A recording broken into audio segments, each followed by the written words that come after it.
Ambani news TV ವೀಕ್ಷಕರಿಗೆ ನಮಸ್ಕಾರ. ಚಿಂತಾಮಣಿಯ ಸರ್ಕಾರಿ ಪಾಲಿಟೆಕ್ನಿಕ್ ಮೈದಾನದಲ್ಲಿ 80ನೇ ಸ್ವಾತಂತ್ರ್ಯ ದಿನಾಚರಣೆಯನ್ನು ತಾಲೂಕು ರಾಷ್ಟ್ರೀಯ ಹಬ್ಬಗಳ ಆಚರಣಾ ಸಮಿತಿ ವತಿಯಿಂದ ಅತ್ಯಂತ ವಿಜೃಂಭಣೆಯಿಂದ ಆಚರಿಸಲಾಯಿತು. ಈ ಕುರಿತು ಒಂದು ವರದಿ. ಕಾರ್ಯಕ್ರಮದ ಅಧ್ಯಕ್ಷತೆ ವಹಿಸಿ ಮಾತನಾಡಿದ ಶಾಸಕ ಹಾಗೂ ಉನ್ನತ ಶಿಕ್ಷಣ ಸಚಿವ ಎಂಸಿ ಸುಧಾಕರ್, ಅಹಿಂಸಾ ಮಾರ್ಗದಿಂದಲೂ ಸ್ವಾತಂತ್ರ್ಯ ಪಡೆಯಬಹುದು ಎಂಬುದನ್ನು ಮಹಾತ್ಮ ಗಾಂಧೀಜಿಯವರು ಇಡೀ ವಿಶ್ವಕ್ಕೆ ತೋರಿಸಿಕೊಟ್ಟಿದ್ದಾರೆ ಎಂದರು. ವಿವಿಧ ಜಾತಿ, ಧರ್ಮಗಳ ದೇಶದಲ್ಲಿ ಸಂವಿಧಾನದ ಅಡಿಯಲ್ಲಿ ಭವ್ಯ ಭಾರತ ನಿರ್ಮಾಣಕ್ಕೆ ಪಂಡಿತ್ ಜವಾಹರ್ ಲಾಲ್ ನೆಹರು ಅವರು ಬುನಾದಿ ಹಾಕಿದರು. ಪಂಚವಾರ್ಷಿಕ ಯೋಜನೆಗಳು, ಕೈಗಾರಿಕೀಕರಣ, ಆಹಾರ ಭದ್ರತೆ ಹಾಗೂ ಶೈಕ್ಷಣಿಕ ಸಂಸ್ಥೆಗಳ ಸ್ಥಾಪನೆಯ ಮೂಲಕ ದೇಶವನ್ನು ಪ್ರಗತಿಯತ್ತ ಕೊಂಡೊಯ್ದರು ಎಂದು ಸ್ಮರಿಸಿದ ಸಚಿವರು, ಪ್ರಜಾಪ್ರಭುತ್ವ ಮತ್ತು ಸಂವಿಧಾನದ ಅಡಿಯಲ್ಲಿ ಜನಪ್ರತಿನಿಧಿಗಳು ತಮ್ಮ ಕರ್ತವ್ಯವನ್ನು ಹೇಗೆ ನಿರ್ವಹಿಸಬೇಕು ಎಂಬುದನ್ನು ಆತ್ಮಾವಲೋಕನ ಮಾಡಿಕೊಳ್ಳಬೇಕಾಗಿದೆ ಎಂದು ಅಭಿಪ್ರಾಯಪಟ್ಟರು. ಇದೇ ವೇಳೆ ಧ್ವಜಾರೋಹಣ ನೆರವೇರಿಸಿ ಮಾತನಾಡಿದ ತಹಸೀಲ್ದಾರ್ ಸುದರ್ಶನ ಯಾದವ್, 1857ರ ಸಿಪಾಯಿ ದಂಗೆಯಿಂದ ಹಿಡಿದು 1947ರ ಮಧ್ಯರಾತ್ರಿ ದೊರೆತ ಸ್ವಾತಂತ್ರ್ಯವು ತ್ಯಾಗ ಮತ್ತು ಅಚಲ ನಂಬಿಕೆಯ ಫಲವಾಗಿದೆ. ರಾಣಿ ಲಕ್ಷ್ಮೀಬಾಯಿ, ಭಗತ್ ಸಿಂಗ್, ಸುಭಾಷ್ ಚಂದ್ರ ಬೋಸ್, ಮಹಾತ್ಮ ಗಾಂಧಿ ಸೇರಿದಂತೆ ಅನೇಕ ಕ್ರಾಂತಿಕಾರಿಗಳ ಬಲಿದಾನ ಸ್ಮರಣೀಯ. ಹಾಗೆಯೇ ಜ್ಯೋತಿರಾವ್ ಫೂಲೆ, ಸಾವಿತ್ರಿಬಾಯಿ ಫೂಲೆ, ಸ್ವಾಮಿ ವಿವೇಕಾನಂದ ಹಾಗೂ ಬಿ.ಆರ್. ಅಂಬೇಡ್ಕರ್ ಅವರು ಅಸಮಾನತೆಯ ವಿರುದ್ಧ ಹೋರಾಡಿದ್ದಾರೆ ಎಂದು ಸ್ಮರಿಸಿದರು. ಕಾರ್ಯಕ್ರಮದ ಅಂಗವಾಗಿ police, NCC, scouts and guides ಹಾಗೂ ನಗರದ ವಿವಿಧ ಶಾಲಾ ಕಾಲೇಜು ವಿದ್ಯಾರ್ಥಿಗಳಿಂದ ಆಕರ್ಷಕ ಪಥಸಂಚಲನ ಮತ್ತು ಧ್ವಜವಂದನೆ ನಡೆಯಿತು. ವಿದ್ಯಾರ್ಥಿಗಳು ನಡೆಸಿಕೊಟ್ಟ ದೇಶಭಕ್ತಿ ಬಿಂಬಿಸುವ ಸಾಂಸ್ಕೃತಿಕ ಕಾರ್ಯಕ್ರಮಗಳು ಸಾರ್ವಜನಿಕರ ಜನಮನ ಸೆಳೆದವು. ಸಮಾರಂಭದಲ್ಲಿ ವಿವಿಧ ಇಲಾಖೆಗಳ ಅಧಿಕಾರಿಗಳು, ಜನಪ್ರತಿನಿಧಿಗಳು, ಶಿಕ್ಷಕರು ಹಾಗೂ ವಿದ್ಯಾರ್ಥಿಗಳು ಭಾಗವಹಿಸಿದ್ದರು. ಸಬ್ಸ್ಕ್ರೈಬ್ ಮಾಡಿ, ಸಪೋರ್ಟ್ ಮಾಡಿ. ಅಂಬಾನಿ ನ್ಯೂಸ್ ಟಿವಿ, ನಿರಂತರ ಸುದ್ದಿಗಾಗಿ ನೋಡ್ತಾ ಇರಿ. ರಸ್ತೆಯ ಸಂಪೂರ್ಣವಾಗಿ ಸಮಗ್ರವಾಗಿ ಅಭಿವೃದ್ಧಿ ಮಾಡುವಂತ ಕೆಲಸ ಚಾಲನೆಯಲ್ಲಿದೆ. ಇವತ್ತು ಹಲವಾರು ಅಭಿವೃದ್ಧಿ ಕೆಲಸಗಳನ್ನು ಮಂಜೂರು ಮಾಡೋದ್ರಿಂದ ಒಂದಕ್ಕೊಂದು ಜೊತೆಯಾಗಿ ಹೋಗ್ಬೇಕಾಗಿರೋ ಕಾರಣದಿಂದ ಕೆಲವು ಸಂದರ್ಭದಲ್ಲಿ ಕೆಲವು ಕಾಮಗಾರಿಗಳು ವಿಳಂಬನೂ ಆಗ್ತಾ ಇದೆ. ಸುಮಾರು 42 ಕೋಟಿಗಳಲ್ಲಿ high tension HD line underground cabling ಕೆಲಸಕ್ಕೆ ಈಗಾಗಲೇ ಚಾಲನೆ ಕೊಟ್ಟಿದ್ದೀವಿ. ಆ ಕಾರಣದಿಂದ ಆ ರಸ್ತೆಯ ಕಾಮಗಾರಿ ಸ್ವಲ್ಪ ಪೂರ್ಣ ಮಾಡುವಂಥದ್ದಕ್ಕೆ ಸ್ವಲ್ಪ ವಿಳಂಬ ಆಯಿತು. ಇದರ ಜೊತೆಗೆ ಇನ್ನು 20 ಕೋಟಿ ಹೊಸದಾಗಿ ಮಂಜೂರು ಮಾಡಿಸಿದ್ದೇವೆ. ಎಲ್ ಟಿ ಟ್ರಾನ್ಸ್ಮಿಷನ್ ಏನಿದೆ, ಸೊ ಅದಕ್ಕೆ ರಸ್ತೆಯ ಸಂಪೂರ್ಣವಾಗಿ ಸಮಗ್ರವಾಗಿ ಅಭಿವೃದ್ಧಿ ಮಾಡುವಂತ ಕೆಲಸ ಚಾಲನೆಯಲ್ಲಿದೆ. ಇವತ್ತು ಹಲವಾರು ಅಭಿವೃದ್ಧಿ ಕೆಲಸಗಳನ್ನು ಮಂಜೂರು ಮಾಡೋದ್ರಿಂದ ಒಂದಕ್ಕೊಂದು ಜೊತೆಯಾಗಿ ಹೋಗ್ಬೇಕಾಗಿರೋ ಕಾರಣದಿಂದ ಕೆಲವು ಸಂದರ್ಭದಲ್ಲಿ ಕೆಲವು ಕಾಮಗಾರಿಗಳು ವಿಳಂಬನೂ ಆಗ್ತಾ ಇದೆ. ಸುಮಾರು 42 ಕೋಟಿಗಳಲ್ಲಿ high tension HD line underground cabling ಕೆಲಸಕ್ಕೆ ಈಗಾಗಲೇ ಚಾಲನೆ ಕೊಟ್ಟಿದ್ದೀವಿ. ಆ ಕಾರಣದಿಂದ ಆ ರಸ್ತೆಯ ಕಾಮಗಾರಿ ಸ್ವಲ್ಪ ಪೂರ್ಣ ಮಾಡುವಂಥದ್ದಕ್ಕೆ ಸ್ವಲ್ಪ ವಿಳಂಬ ಆಯಿತು. ಇದರ ಜೊತೆಗೆ ಇನ್ನು 20 ಕೋಟಿ ಹೊಸದಾಗಿ ಮಂಜೂರು ಮಾಡಿಸಿದ್ದೇವೆ. ಎಲ್ ಟಿ ಟ್ರಾನ್ಸ್ಮಿಷನ್ ಏನಿದೆ, ಸೊ ಅದಕ್ಕೆ ಅವಕಾಶವನ್ನ ಹೆಚ್ಚು ಮಾಡುವಂಥದ್ದಕ್ಕೆ ಇವತ್ತು ನಾವು ತೆಗೆದುಕೊಂಡಿರ್ತಕ್ಕಂಥ ಕ್ರಮಗಳು. ಈ ರೀತಿಯಾಗಿ ನಿರಂತರವಾಗಿ ಇವತ್ತು ಈ ದೇಶದ ಬೆಳವಣಿಗೆ ಆಗಬೇಕು, ದೇಶದ ಭವಿಷ್ಯತ್ತು ಉಜ್ವಲ ಆಗಬೇಕು. ವಿಶೇಷವಾಗಿ ಚಿಂತಾಮಣಿ ತಾಲೂಕಿನ ಮಕ್ಕಳಿಗೆ ನಾವು ಎಲ್ಲ ರೀತಿ ಸೌಲಭ್ಯ ಒದಗಿಸ್ಕೊಡ್ಬೇಕು ಅಂತಕ್ಕಂಥ ಒಂದು ಪ್ರಯತ್ನದ ಭಾಗ. ನಿಮಗೆ ಗೊತ್ತಿದೆ, ಇಲ್ಲೇ ಪಕ್ಕದಲ್ಲಿ women's college, Anjani municipal college ಅಲ್ಲ, ಇವತ್ತು ಇಲ್ಲೇ ಮುನ್ಸಿಪಲ್ ಫಸ್ಟ್ ಗ್ರೇಡ್ ಕಾಲೇಜ್ ಅಂತೇಳಿ ದಿವಂಗತ MC ಆಂಜನೇಯ ರೆಡ್ಡಿ ಅವರು ಇಡೀ ರಾಜ್ಯದಲ್ಲೇ ಒಂದು ಮುನ್ಸಿಪಾಲಿಟಿಯಿಂದ ಕಾಲೇಜ್ ಮಾಡಿರ್ತಕ್ಕಂಥ ಇತಿಹಾಸ. ಅದಾದ ನಂತರ ಅವರ ಮರಣ ನಂತರ ಎಲ್ಲರೂ ಅದಕ್ಕೆ ಅಂಜನಿ ಅಂತ ಹೆಸರಿಡಬೇಕು ಅಂತ ಹೆಸರಿಟ್ಟಂಥದನ್ನ ಸರ್ಕಾರಕ್ಕೆ ಸೇರಿಸಿದ್ರು. ಸಂತೋಷ. ಅದಾದಂಥ ಸಂದರ್ಭದಲ್ಲೂ ಅದೇ ಇತ್ತು. ಮೊನ್ನೆವರೆಗೂ ಒಂದು ಕಟ್ಟಡ ಹಾಗೆ ಇತ್ತು. ಇವತ್ತು ತಾವು ನೋಡಿ, ನಾನು 2004ರಲ್ಲಿ ಒಂದು ದೂರದೃಷ್ಟಿಯ ಒಂದು ವಿನ್ಯಾಸವನ್ನ ಮಾಡಿಸಿದ್ದೆ. ಅದು ವುಮೆನ್ಸ್ ಕಾಲೇಜ್ ಇರ್ಬೋದು, ಬಾಯ್ಸ್ ಕಾಲೇಜ್ ಇರ್ಬೋದು. ವುಮೆನ್ಸ್ ಕಾಲೇಜ್ 600 ಜನ ಹೆಣ್ಮಕ್ಳಿದ್ರು. 2013ಕ್ಕೆ 2300 ಜನ ಹೆಣ್ಮಕ್ಳಾದ್ರು. ಯಾಕೆ? ನಾವು ಕಟ್ಟಡವನ್ನ ಹೊಸ ಕಟ್ಟಡಕ್ಕೆ ವಿನ್ಯಾಸ ಮಾಡಿ ಹೊಸ ಕಟ್ಟಡ ನಿರ್ಮಾಣಕ್ಕೆ ಕೈಗೆತ್ತಿಕೊಂಡಿದ್ರಿಂದ, ಆದರೆ ನಂತರ ಏನಾಯ್ತು, ಯಾವ ರೀತಿ ಬೆಳವಣಿಗೆ ಆಯ್ತೋ ಇಲ್ವೋ ಅಂತಕ್ಕಂಥದ್ದು ನೀವು ಯೋಚನೆ ಮಾಡಬೇಕು. ಈಗ ಕೇವಲ 2,000 ಹೆಣ್ಮಕ್ಳಿದ್ದಾರೆ. ಈಗ ನಾವು ಪಕ್ಕದಲ್ಲಿ ಬೆಸ್ಕಾಂಲಿ ಸೇರಿರ್ತಕ್ಕಂಥ 1 ಎಕರೆ ಜಾಗ 1,35,00,000 ಮಾತ್ರ ಕೊಟ್ಟು ಸುಮಾರು 40 ಕೋಟಿ ಬೆಲೆ ಬಾಳ್ತಕ್ಕಂಥ ಜಾಗಕ್ಕೆ ಸರ್ಕಾರದಲ್ಲಿ 1,35,00,000 ಕೊಟ್ಟು ಅವರಿಗೆ ಪರ್ಯಾಯವಾಗಿ 3 ಎಕರೆ ಜಾಗ ನಗರದ ಹೊರಭಾಗದಲ್ಲಿ ಕೊಟ್ಟು ಇವತ್ತು 25-26 ಕೋಟಿಗಳಲ್ಲಿ ಇವತ್ತು ಬಿಲ್ಡಿಂಗ್ ಆಗ್ತಾ ಇದೆ. ಪಕ್ಕದಲ್ಲಿ ಬಾಯ್ಸ್ ಕಾಲೇಜು.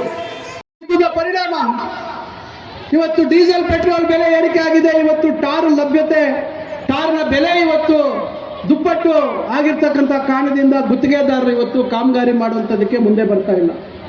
ಇವೆಲ್ಲ ಸಮಸ್ಯೆಗಳ ನಡುವೆ ಇವತ್ತು ನಾವು ಜನರಿಗೆ ಉತ್ತಮ ಭವಿಷ್ಯತ್ತು ರೂಪಿಸಬೇಕು ಅಂತಕ್ಕಂಥ ಪ್ರಯತ್ನ ಮಾಡ್ತಾ ಇದ್ದೀವಿ. ಅದರಿಂದ ದಯವಿಟ್ಟು ಕ್ಷಮಿಸಿ, ಬಹಳ ಸುದೀರ್ಘವಾಗಿ ಹಲವಾರು ವಿಚಾರ ಹೇಳಿದ್ದೇನೆ. ಕಾರಣ, ನಾನು 3 ವರ್ಷಗಳು ಸ್ವಾತಂತ್ರ್ಯ ದಿನಾಚರಣೆ ಕಾರ್ಯಕ್ರಮದಲ್ಲಿ ಚಿಂತಾಮಣಿಯಲ್ಲಿ ಭಾಗವಹಿಸಲಿಕ್ಕಾಗಲಿಲ್ಲ.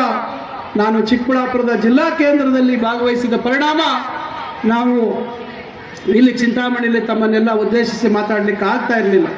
ಇವತ್ತು ಅವಕಾಶ ಬಂದಿದೆ.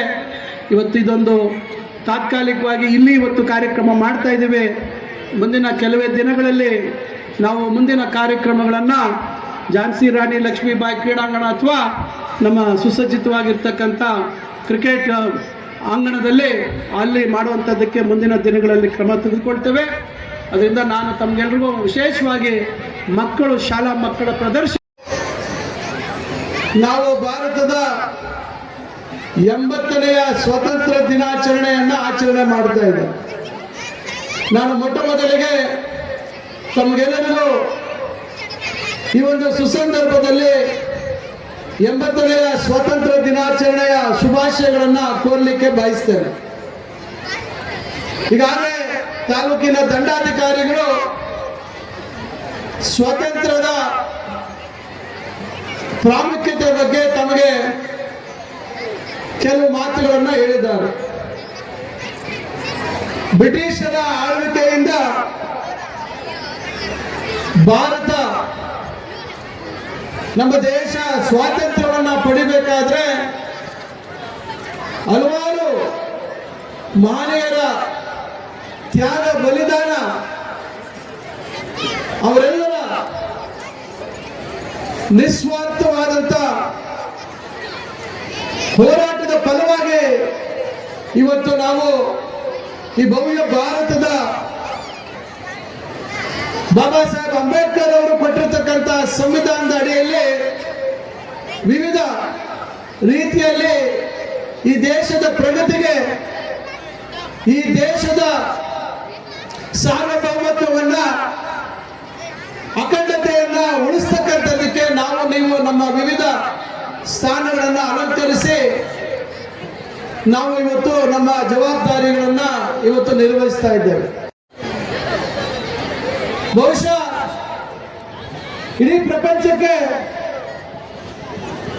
ಒಂದು ದಾರಿಯನ್ನ ತೋರಿಸಿಕೊಟ್ಟಂಥದ್ದು, ಅಹಿಂಸಾ ಮಾರ್ಗದಲ್ಲಿ ದೇಶದ ಸ್ವಾತಂತ್ರ್ಯವನ್ನ ಪಡಿಬಹುದು ಅಂತಕ್ಕಂಥದ್ದನ್ನ ತೋರಿಸಿಕೊಂಡಂಥವರು ನಮ್ಮ ರಾಷ್ಟ್ರಪಿತ ಮೋಹನ್ ದಾಸ್ ಕರಮಚಂದ್ ಗಾಂಧಿ ಅವರು.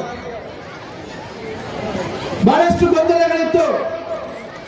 ಸ್ವಾತಂತ್ರ್ಯ ಹೋರಾಟದ ಸಂದರ್ಭದಲ್ಲಿ ಅಹಿಂಸಾ ಮಾರ್ಗ,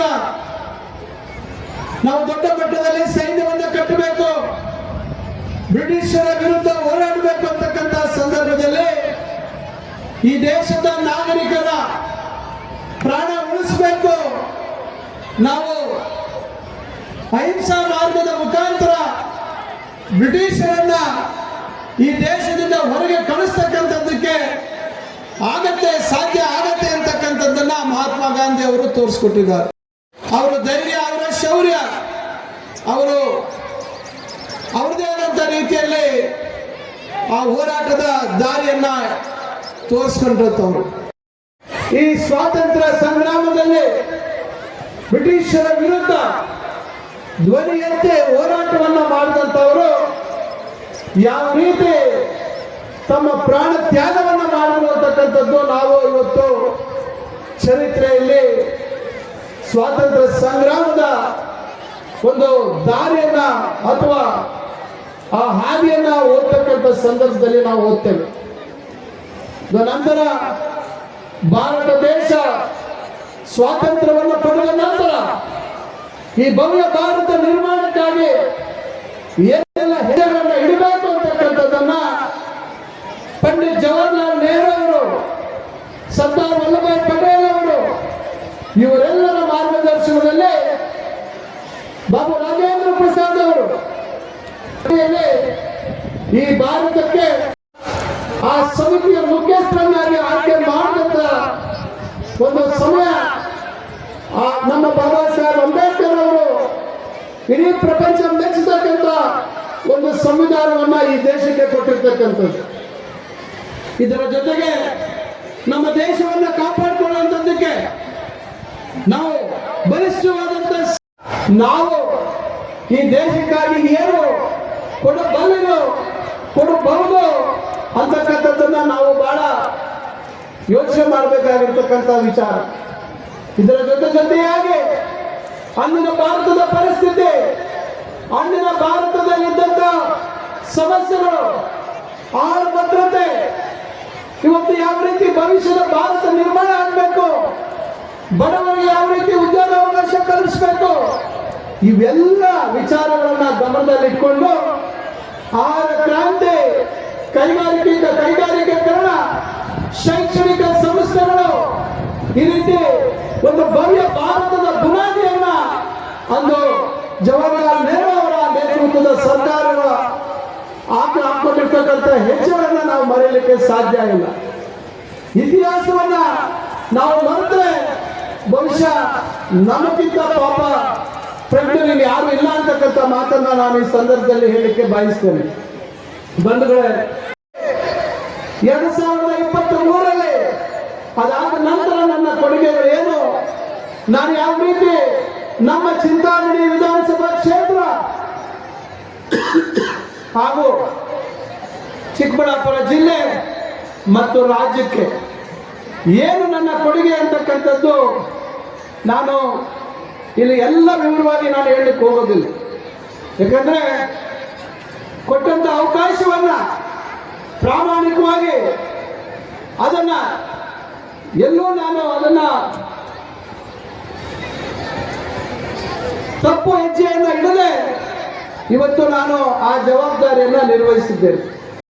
ಆದರೆ ಈ ಒಂದು ಸ್ವತಂತ್ರ ಭಾರತದಲ್ಲಿ ನಾವು ಇವತ್ತು ಪ್ರಜಾಪ್ರಭುತ್ವದ ಅಡಿಯಲ್ಲಿ ಭಾರತದ ಸಂವಿಧಾನದಲ್ಲಿ ಕೊಟ್ಟಿರ್ತಕ್ಕಂಥ ಅವಕಾಶವನ್ನ ಒಬ್ಬ ಜನಪ್ರತಿನಿಧಿಯಾಗಿ ಜನರಿಂದ ಆಯ್ಕೆಯಾಗಿರ್ತಕ್ಕಂಥವರು ನಮ್ಮ ಕರ್ತವ್ಯಗಳನ್ನ ನಾವು ಯಾವ ರೀತಿ ಈ ಭವ್ಯ ಭಾರತದ ನಿರ್ಮಾಣದಲ್ಲಿ ನಾವು ನಿರ್ವಹಿಸ್ತಾ ಇದ್ದೀವಿ ಅಂತಕ್ಕಂಥದ್ದು ಬಹಳ ಮುಖ್ಯವಾಗಿರ್ತಕ್ಕಂಥ ವಿಚಾರ.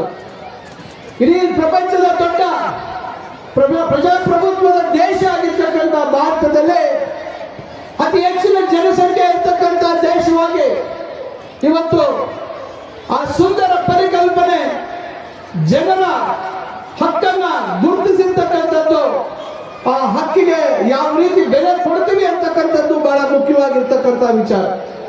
ಅದರಿಂದ ನಾನು ತಮಗೆ ಹೇಳ್ತಕ್ಕಂಥದ್ದು, ಈ ಒಂದು ಬಹಳ ವರ್ಷಗಳಿಂದ ಗಣಿಗುದಿಗೆ ಬಿದ್ದಿದ್ದಂಥ ಸಮಸ್ಯೆಗಳಿಗೆ ಪರಿಹಾರವನ್ನು ಕಂಡುಕೊಳ್ತಕ್ಕಂಥ ಕೆಲಸವನ್ನು ಮಾಡಿದ್ದೇವೆ.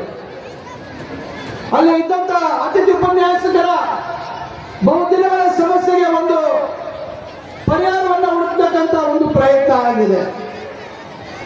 ಅದೇ ರೀತಿ ಕೌಶಲ್ಯ ಆಧಾರಿತವಾದಂಥ ಉನ್ನತ ಶಿಕ್ಷಣಕ್ಕೆ ಹೆಚ್ಚು ಒತ್ತು ಕೊಡ್ತಕ್ಕಂಥ ಒಂದು ಕೆಲಸವನ್ನು ನಾವು ಮಾಡಿದ್ದೇವೆ. ಈ ರೀತಿ ನಾನಾ ರೀತಿಯಾದಂಥ ಅಭಿವೃದ್ಧಿ ಕೆಲಸಗಳು ದೊಡ್ಡ ಪಟ್ಟಿ ಇದೆ. ನಾನು ಈ ಸಂದರ್ಭದಲ್ಲಿ ಎಲ್ಲ ಹೇಳಲಿಕ್ಕೆ ಹೋಗೋದಿಲ್ಲ, ಸಮಯದ ಅಭಾವ ಇದೆ. ಜಿಲ್ಲೆಗೆ ಸಂಬಂಧಪಟ್ಟಂತೆ ಜಿಲ್ಲಾ ಕೇಂದ್ರದಲ್ಲಿ ಹೂವಿನ ಮಾರುಕಟ್ಟೆ ಸ್ಥಾಪನೆ ಆಗಬೇಕು. ಅದಕ್ಕಾಗಿ ಜಾಗ ಕೊಡಬೇಕು. 20 ಎಕರೆ ಜಾಗವನ್ನು ಕೊಡಿಸಿದ್ದೇವೆ. ವೈದ್ಯಕೀಯ ಕಾಲೇಜು ಪ್ರಾರಂಭ ಆಗಿರಲಿಲ್ಲ, ಅದನ್ನು ಪ್ರಾರಂಭ ಮಾಡತಕ್ಕಂಥ ಕೆಲಸವನ್ನು ಮಾಡಿದ್ದೇವೆ.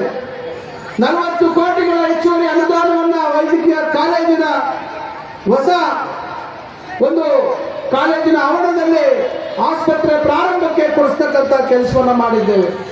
ಇವತ್ತು ಚಿಂತಾಮಣಿಯಲ್ಲಿ ಸರ್ಕಾರಿ ಪಾಲಿಟೆಕ್ನಿಕ್ ಸ್ಥಾಪನೆ ಆಗಿರ್ತಕ್ಕಂಥದ್ದು ಚರಿತ್ರೆಯನ್ನ ಮೆಳಕಾಕ್ಬೇಕು. ಪಾಪ ಎಲ್ಲೋ ನೆನ್ನೆ ಮೊನ್ನೆ ಎಲ್ಲೋ ಬೇರೆ ಊರುಗಳಿಂದ ಬಂದಿರತಕ್ಕಂಥವ್ರು ರಾಜಕೀಯ ಅಸ್ತಿತ್ವವನ್ನ ಇಲ್ಲಿ ಉಳಿಸ್ಕೊಂಡು ಬಾಯಿಗೆ ಬಂದಂಗೆ ಮಾತಾಡ್ತಕ್ಕಂಥವ್ರಿಗೆ ಇದರ ಹಿನ್ನೆಲೆ, ಇದರ ಚರಿತ್ರೆಯನ್ನ ತಾವು ಅರ್ಥ ಮಾಡಿಕೊಂಡ್ರೆ ಬಹುಶಃ ಜನ ನಿಮ್ಮನ್ನ ನಾಳೆ ಒಳ್ಳೆ ರೀತಿಯಲ್ಲಿ ಗೌರವಿಸುವಂಥದ್ದಾಗುತ್ತೆ.